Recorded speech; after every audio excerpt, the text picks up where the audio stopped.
Blitz Polizia Carabinieri, catturati 2 predoni violenti e con 2 pistole pronti a sparare. Aumenta la richiesta di appartamenti fra i turisti che giungono a Venezia, gli alberghi sono troppo salati. Ripescato nella storia della drammaturgia veneziana un testo di Enzo Duse, grande commediografo veneto del Novecento, in scena al Teatro Momo di Mestre.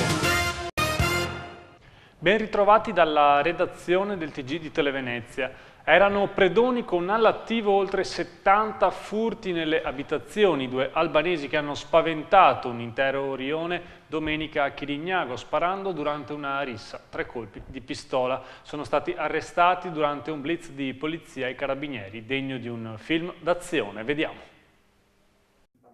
Tiratori scelti in posizione, esperto di mediazioni in loco e carabinieri appostati dappertutto, fino a quando, con uno stratagemma, i militari del reparto investigativo del Comando Provinciale di Venezia sono riusciti ad entrare cogliendoli di sorpresa. Così è avvenuto l'arresto di 2 albanesi in via Giardino 13, dietro Parco Ponci a Mestre. Erano ricercati da 24 ore, avevano sparato 3 colpi di pistola in pieno centro alle 15, davanti ad un pub affollato, l'Alternative di via Ivancic a Chirignago, durante una rissa con un connazionale, e da allora era scattata l'emergenza tra le forze di polizia. L'intervento poi è stato particolare in quanto è stato necessario l'intervento di personale specializzato, quali tiratori scelti, e l'attivazione di personale specializzato in negoziazione, perché temevamo che all'interno dell'appartamento individuato nel centro di Mestre, che era stato messo loro a disposizione, fosse la presenza anche di bambini. Pericolosi e armati. Di nuovo carabinieri e polizia in tandem sono riusciti a concludere con successo un'operazione anticrimine a Mestre. L'identificazione è stata opera della sezione volanti della polizia, che è intervenuta dopo la rissa ed è riuscita a trovare al pronto soccorso uno dei protagonisti della lite. A riprova del fatto che ancora una volta al primo intervento si dimostra essere la fase cruciale e di primaria importanza in relazione poi allo sviluppo conseguente delle indagini. Durante la perquisizione, oltre alle pistole, è stato trovato il bottino di almeno 76 furti. Dopo l'arresto si è scoperto che erano i predoni che hanno derubato decine di abitazioni nel Veneto, ma che si sono spinti anche fino alla Toscana. I carabinieri sono riusciti a risalire a 4 delle persone derubate, che risiedono nella riviera del Brenta. Per parte del centinaio di oggetti recuperati non sono ancora stati trovati i proprietari. Gli oggetti che vedete nelle immagini si possono ritrovare nei siti dell'Arma e della Polizia. Ed ora l'allarme lanciato dall'associazione Save the Children. Nel Veneto il bullismo online fa più vittime che in altre regioni, dove le mamme sono più assenti rispetto alla media nazionale. I ragazzi colpiti reagiscono con l'isolamento e diventano vittime della depressione. Lo rivela una ricerca della società Ipsos Save the Children, appunto. Sentiamo. Sono dati preoccupanti quelli emersi dalla ricerca realizzata da Ipsos per Save Children sul cyberbullismo ai ragazzi veneti. È stato rilevato che ben 4 minori su 10 è testimone di atti di bullismo digitale. Le vittime? In primis i giovani più timidi, l'80%, i coetanei percepiti fisicamente diversi, 61%, o di diverso orientamento sessuale, 56%, e infine gli stranieri al 45%. Di minor rilevanza l'orientamento religioso e politico. A fomentare l'attacco del branco si aggiunge però anche l'abbigliamento non alla moda, l'estrazione sociale inferiore, la presenza di handicap fisici e per le vittime femminili l'aspetto esteriore. Il 65% dei cyberbulli veneti predilige l'attacco virtuale sui social media attraverso la diffusione di foto e immagini denigratorie, rese pubbliche senza il consenso dell'interessato, che raggiunge in Veneto la preferenza maggiore con il 70%, in confronto al 59% del resto d'Italia. Segue la diffusione di notizie false, il furto di profili, pagine personali, mail e messaggi privati che vengono sbandierati a tutto il branco. A questo si aggiunge l'attacco verbale, o meglio digitale, con messaggi minacciosi e la creazione di gruppi contro, oltre che l'esclusione delle pagine di gruppo e la persecuzione sul profilo. I social media dunque, di cui Facebook ne è il principe proclamato, si dimostrano ancora una volta armi a doppio taglio e in tutto questo i genitori veneti appaiono per lo più assenti. Solo il 26% delle madri è amica con il Facebook del figlio, in confronto alla media nazionale del 51% e superate di poco dai padri che raggiungono il 30%. A fronte dei dati sconcertanti sul webbullismo, rassicura il fatto che l'85% dei giovani esprime solidarietà alle vittime ed ammette che non c'erano motivi concreti per meritarsi un simile trattamento. Save Children attesta dunque un uso improprio della tecnologia da parte di preadolescenti e di teenager, utilizzo che porta ad una socialità aggressiva e discriminatoria e comporta conseguenze allarmanti per le vittime. L'isolamento e il rifiuto degli amici sono in testa alla lista, seguono il rifiuto di frequentare la scuola, di partecipare a sport e attività ricreative e infine il rischio più grave di depressione. Ed ora l'economia, la crisi spinge molti turisti a scegliere gli appartamenti al posto degli alberghi. Accade anche a Venezia in questi giorni in cui impazza il carnevale, dove la domanda di alloggi è cresciuta del 17%. Boom di affitti e impennate di canoni per il Carnevale di Venezia. È quanto emerso dalla ricerca effettuata dal centro studi di casa.it, uno tra i principali portali immobiliari italiani. Venezia, che nella prima domenica del Carnevale ha registrato 90.000 visitatori e 40.000 ospiti nelle strutture ricettive, proprio in questo periodo registra quotazioni per gli affitti ai massimi livelli. Secondo l'analisi di casa.it, un soggiorno nella città lagunare nelle settimane carnevalesche costa in media alle tasche dei visitatori il 16% in più per una settimana e ben il 44% in più per il long weekend rispetto alla bassa stagione. La crisi dilagante e i portafogli leggeri spingono molti visitatori a scegliere l'appartamento, ossia la soluzione più economica rispetto all'albergo. Si è infatti registrato in questo Carnevale 2013 un aumento del 17% rispetto allo scorso anno di richieste di appartamenti. L'aumento non interessa solo il turismo italiano, che predilige la formula del weekend lungo, ma anche quello straniero, che preferisce invece il soggiorno di una settimana. Primi in classifica i russi, seguiti dagli americani, dai tedeschi e infine dagli inglesi. Con la crescita della richiesta aumentano i canoni di affitto settimanale, che arrivano anche al 20%, come accade a San Polo e a Mestre. Gli affitti più onerosi si pagano naturalmente nelle zone marciane, anche se quest'anno sono aumentati un po' meno, ossia del 15%.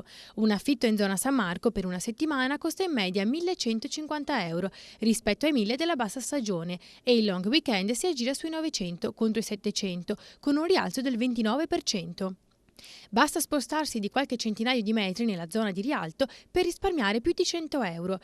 Qui la spesa media per la settimana si aggira sui 1.000 euro, mentre i 3 giorni vedono un salto dai normali 540 euro agli 800 euro. Aumenti simili in tutte le restanti zone veneziane, da Cannareggio ad Orsoduro fino a Castello. Significativo è il fatto che il trend investa anche Mestre. La città viene sempre di più scelta come base per soggiornare, data la vicinanza a Venezia e la comodità a raggiungerla con i mezzi pubblici. Gli aumenti dei canoni in terraferma si rivelano i più alti, con un incremento del 57% sul weekend lungo. A Venezia intanto continua il braccio di ferro fra il personale del casinò e la direzione. Lo scontro è sui premi di produzione, lo stato di agitazione e gli scioperi stanno riducendo sempre più gli incassi della casa da gioco, ma la direzione non molla e giudica troppo elevati gli stipendi dei dipendenti. Sentiamo.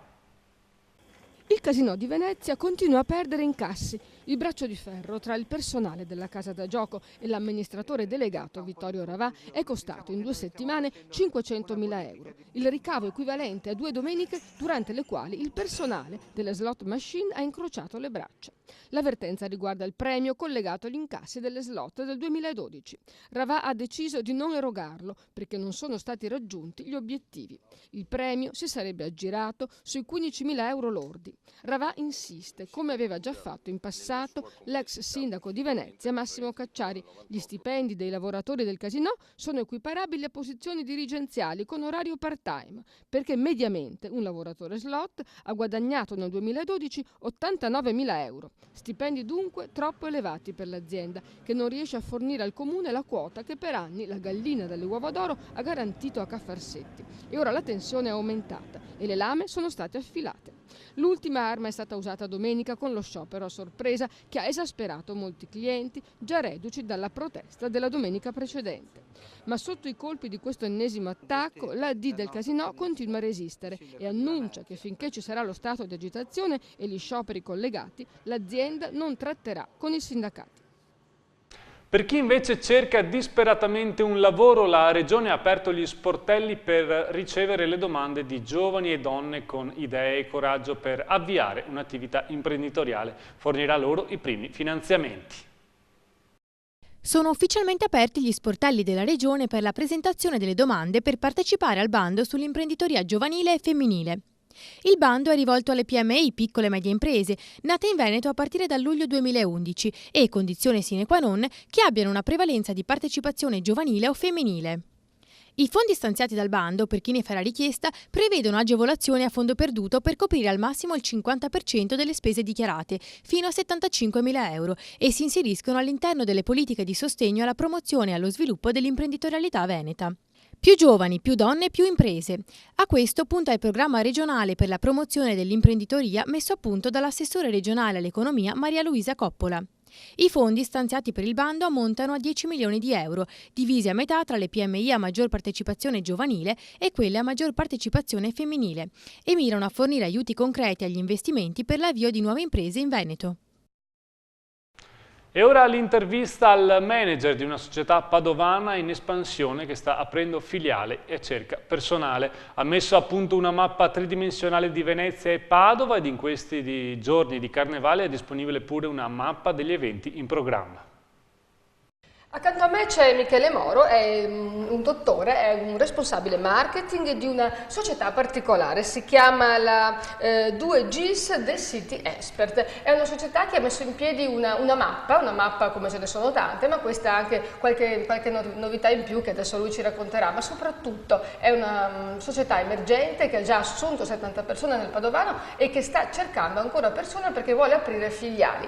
Michele Moro, allora, questa mappa che novità ha rispetto ad altre mappe? Sì, buongiorno. Allora, 2GIS è una multinazionale russa che è sbarcata in Italia un anno fa con il progetto di replicare il successo avuto in Russia, successo dovuto dall'idea di creare delle mappe tridimensionali, quindi 3D con gli edifici che si vedono, i piani, diciamo l'altezza. È un po' come si vede alle nostre spalle, ecco, no? Inserendo poi tutti i negozi, le aziende e gli esercizi commerciali della città con delle informazioni di dettaglio, quindi gli orari di apertura, le condizioni di pagamento accettate, le carte di credito, l'indirizzo esatto, il telefono, l'email, il sito, quindi tutto quello che è utile poi al cittadino per fare delle scelte, per trovare delle soluzioni fra tante categorie merceologiche, possono essere i bar, i ristoranti, gli alberghi, ma qualsiasi tipo, perché abbiamo mappato 1000 categorie con oltre 45.000 aziende fra Padova e Venezia, che sono le prime due città da cui siamo partiti. Ecco, poi c'è anche il Carnevale, c'è una mappa, quella che vedete alle nostre spalle,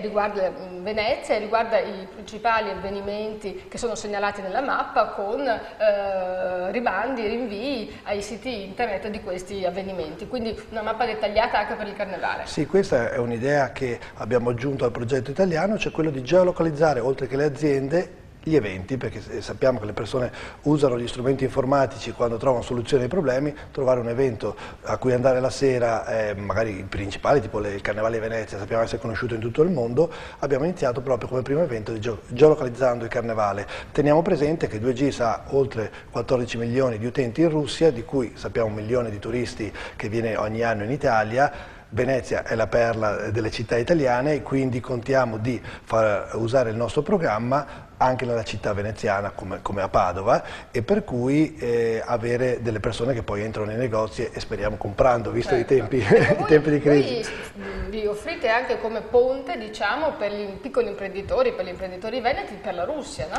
Sì, noi abbiamo 3 progetti, quindi aiutare i cittadini locali a trovare soluzioni locali, poi intercettare il mercato turistico italiano e quello russo che viene in Italia, per trovare delle soluzioni. Poi questi programmi funzionano anche offline, quindi uno se lo scarica magari prima di partire e lo usa senza connessione internet. Ecco, il sito è www.maps.2gis.it. Sì, oppure 2gis.it. Da quel portale si può vedere tutte le 3 piattaforme che sono tablet, smartphone o il portale online, oppure l'applicazione per PC che è molto apprezzata in Russia. Poi, come diceva lei, noi abbiamo anche tutto un progetto di aiutare le piccole e medie imprese ad andare a pubblicizzarsi in Russia sul mercato russo, che è in forte espansione, perché c'è tutta una classe media che sta cominciando ad avere una buona capacità reddituale, e quindi aiutarlo. Noi abbiamo 180 città mappate in 1000 categorie, uno sceglie dove andarsi a pubblicizzare e lo aiutiamo a aprirsi a questo nuovo mercato, visto che il mercato italiano sappiamo che purtroppo da un po' di anni ha le difficoltà che conosciamo tutti. Sta vivendo una crisi dei consumi. Ultima cosa, e questa è una cosa importante, importantissime, prendetevi nota, qual è l'indirizzo internet a cui si possono rivolgere i giovani che cercano lavoro? Sì, una delle cose positive è che in un anno abbiamo dato lavoro a 70 persone, ci sono progetti di assumere altre figure come mappatori, cartografi, responsabili addetti al telemarketing o anche addetti alle vendite, visto che poi il nostro modello di business è quello di vendere della visibilità aggiuntiva, perché alle aziende diamo tutti gratuitamente una scheda informativa per farsi trovare, chi vuole farsi trovare di più può fare chiaramente altre cose, quindi potete inviare una email a info@2gis.it, che è poi il nostro sito 2gis.it, per inviare la propria candidatura e il proprio curriculum. Perfetto, grazie, speriamo di essere stati utili a qualcuno per trovare un lavoro. Ci sono 2 medici indagati per la morte della 64enne Maria Luisa Olivato, deceduta nell'autoambulanza che dall'ospedale di Chioggia la stava trasferendo a quello di Mirano. A far decidere il pubblico ministero, Francesca Crupi, per l'iscrizione dei 2 sanitari dell'ospedale di Chioggia sono state le prime conclusioni alle quali è giunto il medico legale padovano Silvia Tambuscio, incaricata dell'autopsia della signora. La consulente della procura avrebbe stabilito, dopo un veloce esame, che la causa del decesso sarebbe la rottura di una delle 2 coronarie. Rottura che potrebbe essere avvenuta durante appunto l'esame che i 2 medici stavano eseguendo nel centro di emodinamica di Chioggia.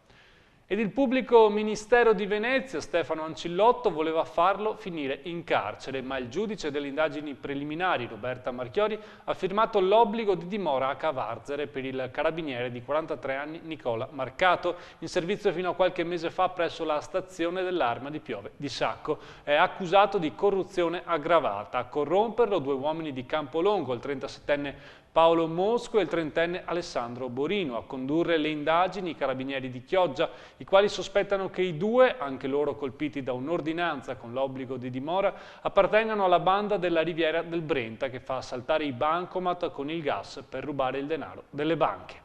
Ed ora ci fermiamo per qualche istante di pubblicità.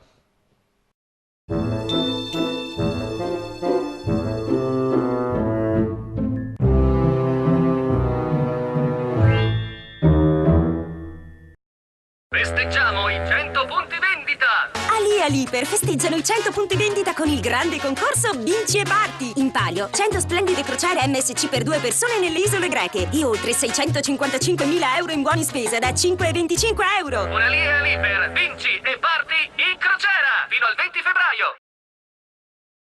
Franco Oro Più. Il tuo oro, il tuo argento e il tuo platino pagati subito in contanti alla massima valutazione di mercato. Franco Oro Più lo trovi a Mestre, Marghera, Venezia, Jesolo e Caorle, a Trieste, a Belluno e a Schio. Entra nella filiale a te più vicina. Ed ora proseguiamo con altre notizie dall'area metropolitana. Sarà inaugurata ufficialmente l'8 giugno prossimo la nuova casa di riposo di Noale. In questi giorni si stanno allestendo gli arredi e ad aprile saranno trasferiti gli ospiti dalla vecchia struttura di Santa Maria dei Battuti. La residenza si trova nei pressi della stazione e può accogliere circa 120 persone.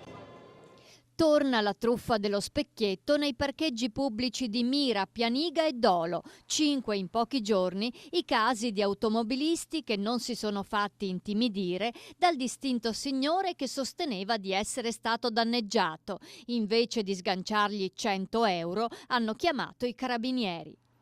Crescono le truffe e i raggiri ai danni dei cittadini moglianesi. Secondo Federconsumatori sono addirittura triplicate in un anno. La novità del 2012 riguarda gli ecoincentivi, ovvero la realizzazione di impianti fotovoltaici. Attenzione dunque alle frodi mascherate da green economy. Vittorio Veneto sempre più al passo coi tempi, ora si studia anche il cinese. La lingua mandarina viene attualmente insegnata fin dalle elementari e dalle medie negli istituti paritari Dante Alighieri. Al cinese presto si aggiungeranno anche il giapponese e il russo. Dopo l'entusiasmo iniziale, a Padova sempre più negozi restano chiusi la domenica, compresi quelli di abbigliamento, nonostante si sia ancora in periodo di saldi. Intanto prosegue la raccolta di firme contro le aperture festive promossa da Confesercenti e Diocesi, con CGIL, CISL e UIL. In Veneto si è già a quota 27.000. Il gioco del lotto premia la provincia di Padova. Ad Albignasego sono stati vinti 62.500 euro, giocandone soltanto 2. Il fortunato giocatore ha centrato 6 ambi, 4 terni e una quaterna sulla ruota di Roma 1. Il gestore della ricevitoria giura di non sapere chi è. Omaggio al giornalista e drammaturgo Enzo Duse nei 50 anni della sua scomparsa. Al Teatro Momo di Mestre gli attori della compagnia Il Portico hanno portato in scena la sua commedia Nudo alla meta. Vediamo.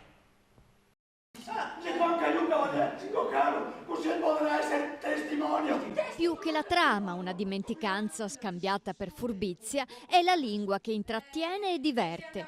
Enzo Duse era così, sapeva usare con maestria e libertà la tavolozza lessicale, poche ampie pennellate come nel caso di Nudo alla meta, e la parola porta lo spettatore a soffrire per ogni malinteso o a ridere di gusto per certe inflessioni o certi termini fuori moda.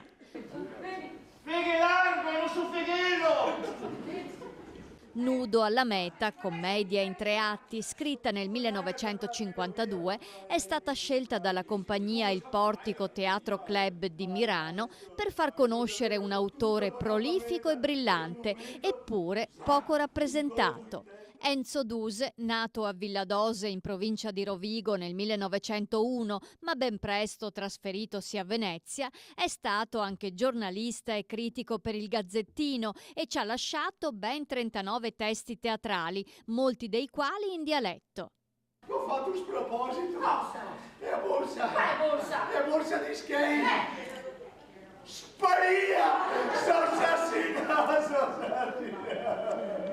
Nonostante certi schematici moralismi, i testi del drammaturgo polesano meritano ancora oggi la luce della ribalta. Lo si è visto al Teatro Momo di Mestre, dove Nudo alla meta è stato presentato nell'ambito della rassegna Divertiamoci a teatro, organizzata dal Comune e dalla FITA.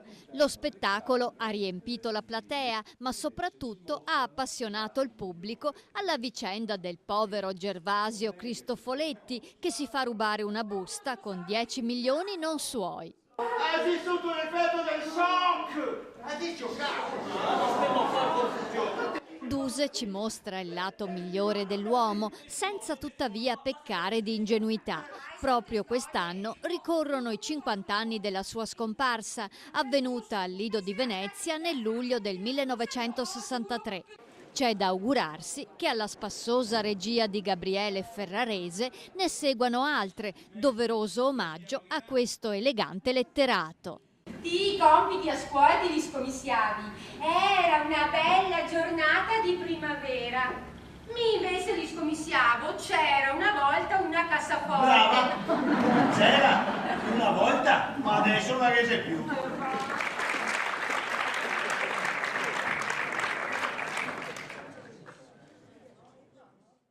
Ed ora le redazioni a confronto. Abbiamo in linea Marco Bampa, vice capo servizio del Gazzettino di Venezia. Salve Marco, sappiamo che anche voi dedicherete l'apertura all'arresto dei 2 albanesi che hanno sparato a Mestre durante una rissa, giusto? La notizia su cui stiamo lavorando riguarda l'arresto di 2 giovani albanesi e fa da sfondo a quella che si può essere definita una lotta tra bande per il controllo del racket dei furti in appartamento. Tutto preso spunto dalla rissa che si è verificata domenica in un bar vicino a Chirignago in via Ivancic, all'interno della quale sono stati esplosi alcuni colpi di pistola. A questo punto sono scattate le indagini congiunte di polizia e carabinieri che si sono messi sulle tracce delle persone che si sono resi protagoniste di questo evidentemente gravissimo episodio. C'era il timore che questa rissa potesse poi degenerare addirittura in qualcosa di peggio. C'è stato il ferimento anche di una persona, per fortuna in maniera grave e non per i colpi di pistola per fortuna, ma insomma il timore fondato è che ci potesse essere una escalation, una spirale di violenza legata a questo episodio. Sono riusciti gli inquirenti a rintracciare all'interno di un'abitazione che si trova in via Giardino, quindi parliamo del centro di Mestre, vicino al Parco Ponci, a individuare diciamo così la base dove questi due albanesi, uno era ospitato dall'altro, tra l'altro tutti e due giovani, si tratta di ragazzi di poco più di 20 anni, regolari in Italia, con il permesso di soggiorno, e si è così attuato quello che è stato un vero e proprio blitz per andare alla cattura di queste due persone. Il blitz si è concretizzato ieri nella serata, l'edificio è stato circondato, sono stati chiamati anche i tiratori scelti, il mediatore che sarebbe dovuto entrare in azione nel caso i due si fossero barricati in casa, avessero posto resistenza. Per fortuna tutto ciò non è stato necessario, perché il blitz repentino e fulmineo appunto di polizia e carabinieri ha fatto sì che i due siano stati immediatamente arrestati. Uno aveva tentato di scappare ed è stato bloccato, l'altro è stato arrestato dopo che è stata sfondata la porta d'ingresso dell'appartamento dove stavano rinchiusi. Ecco, l'interessante è che all'interno di questo appartamento sono stati trovati numerosissimi oggetti, si parla di oltre un centinaio di oggetti provenienti da furto, quasi tutti provenienti da furto, e furti che sembra vengano fatti risalire a colpi realizzati in abitazione della Riviera del Brenta. Quindi sullo sfondo di questa lotta tra gang di albanesi si è così conclusa, diciamo così, felicemente con l'arresto di queste due persone. Stanno comunque ancora indagando sia polizia e carabinieri per andare a fondo di quell'episodio di cui facevamo riferimento all'inizio del collegamento, che si è verificato appunto domenica davanti a questo bar di Chirignago. Non è da scartare l'ipotesi che nei confronti di questi vengano mosse delle accuse anche più pesanti di quelle che finora sono mosse. Però sono stati arrestati con l'accusa di ricettazione, ma si sta valutando anche l'ipotesi di contestare reati più gravi quali il tentato omicidio. Benissimo, ringraziamo ancora Marco Bampa, vice capo servizio del Gazzettino, ed ora vediamo insieme che tempo farà nei prossimi giorni.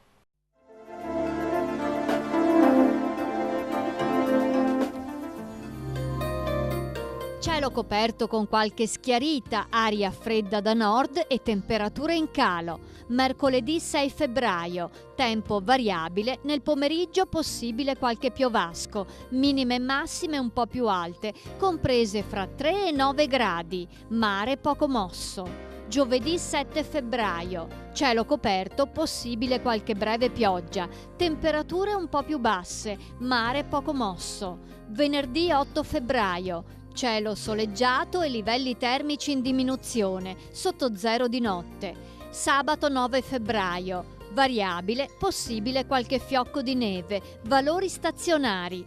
La marea di mercoledì 6 febbraio è sostenuta, la massima alle 7:20 80 cm, la minima alle 14:30 10 cm.